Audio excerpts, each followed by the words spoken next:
ำอิฐแม่นให้เขาไปสร้างรายชื่อก่อนสร้างรายชื่อสิไว้แบบนี้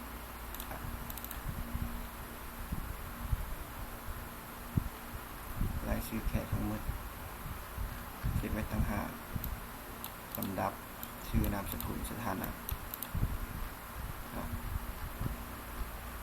จะเซฟไว้ต่อไปแม่นให้เอาไปตั้งหน้าพิมพ์2หน้าบัตรระบุหน้าทำอิฐเลือกตัวนี้เมลตัวที่3เลือกขนาด2หน้า2เขาหน้า2คิดว่าน่าจะประมาณขนาดนี้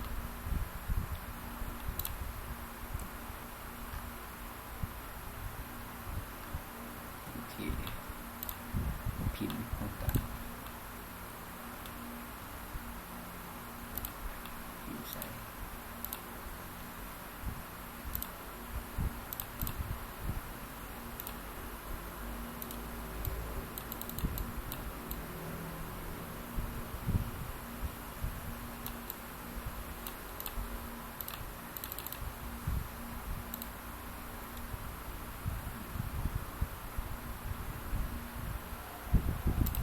อย่าง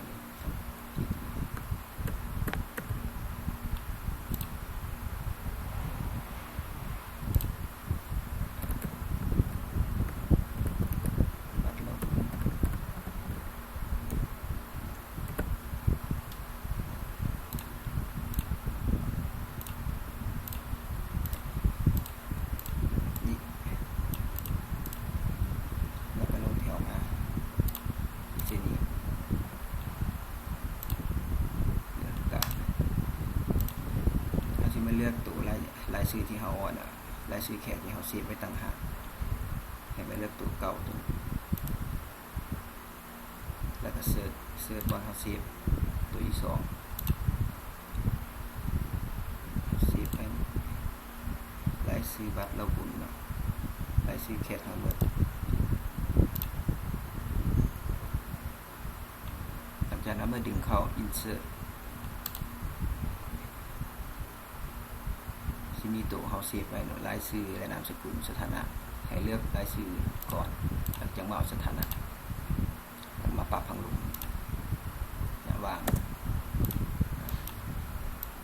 ตัวหนังสือประมาณเท่าไหร่หนังสือสมมติว่าตัวหนังสือประมาณ3 เมตร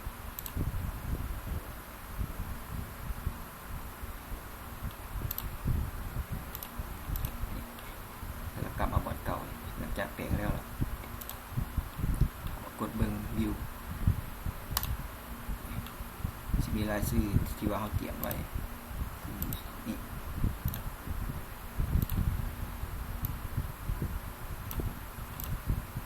รายชื่อเนาะ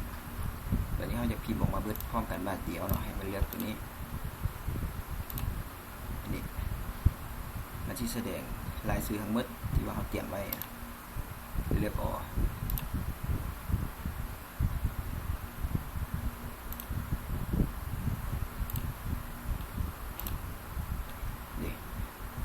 รายชื่อทั้งหมดที่รายชื่อแขกที่เขาเตรียมไว้มันจะขึ้นเขาก็พิมพ์ลงมาบาทเดียวเลยแบบนั้น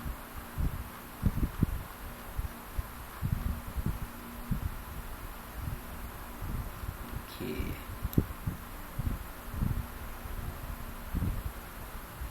บทท่ามาพิมพ์เทระบัตรเทระ2เทระ4